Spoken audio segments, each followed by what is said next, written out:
दोस्तों नमस्ते प्रणाम। आई होप आप लोग अच्छे होंगे, सुरक्षित होंगे। दोस्तों जो लोग सपना देखते हैं कि विदेश जाने के लिए और विदेश में अपने परिवार को लेके रहने के लिए, तो उन लोगों के लिए ये बहुत बड़ी खबर है। और इस खबर को आप लोग ज़रूर सुनिएगा, जो लोग ख़ास तौर से विदेश यात्रा करते रहते हैं। दोस्तों मामला ये है दुबई की, और दुबई का मामला है। और भारत का एक लड़का दुबई की जाता है और अपनी पत्नी को लेकर के जाता है। और अपनी पत्नी को लेके जब दुबई में पहुंचता है, और दुबई में पहुंचने के बाद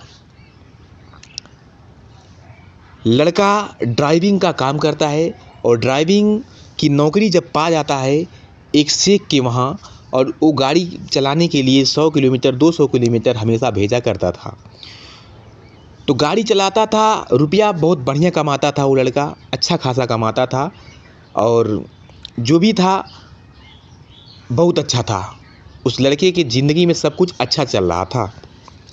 दोस्तों दुबई में उस लड़के को कुछ दिन बीत जाता है और काम करते रहता है, हंसी खुशी उसकी ज़िंदगी चल रही होती है। क्योंकि अपनी पत्नी को दुबई में भारत से लेके गया था, तो उसको किसी चीज़ की कोई गम नहीं था, किसी चीज़ की कोई कमी नहीं थी, बहुत अच्छे खासा ज़िंदगी जी रहा था।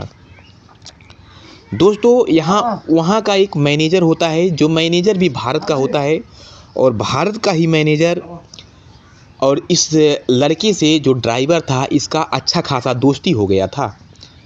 तो एक दूसरे के पास आते जाते रहते थे, रेस्टोरेंट में ये लोग नाश्ता पानी किया करते थे।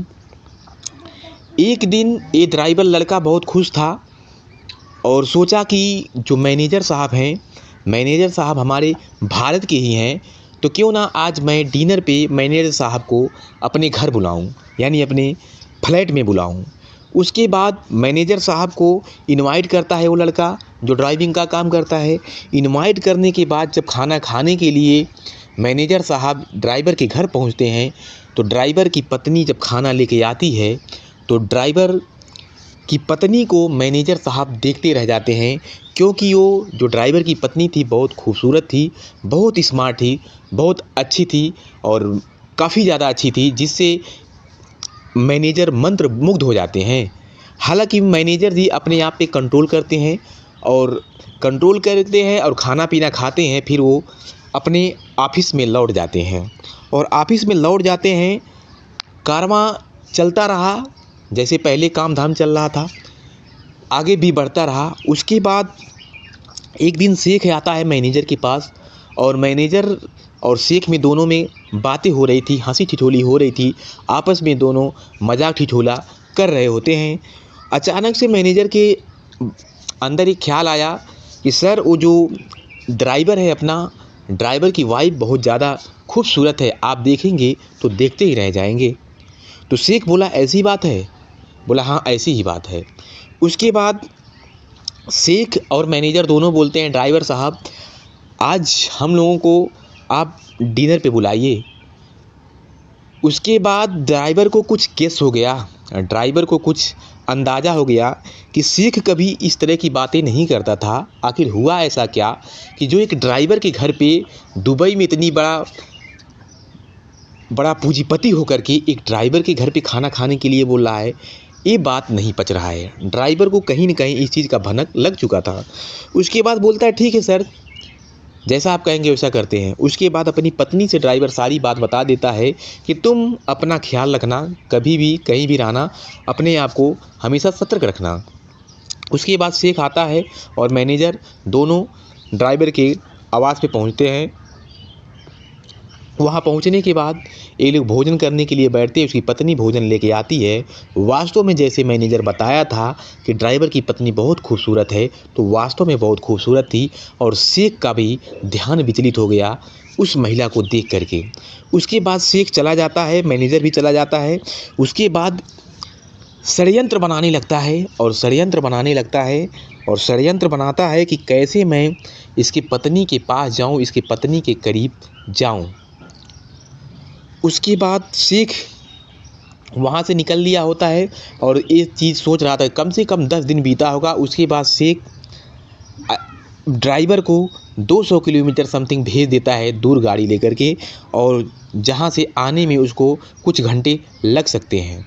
उसके बाद शेख जाता है, अचानक से उसके फ्लैट पे ड्राइवर की पत्नी जहाँ अकेली होती है, और पत्नी को फ़ोन करके बता देता है और पत्नी का फ़ोन चालू रखने के लिए बोल देता है। उसके बाद पत्नी दरवाज़ा बंद कर लेती है। दरवाज़ा बंद कर लेने के बाद शेख खुलवाता है दरवाज़ा, पत्नी उसकी नहीं खुलती है।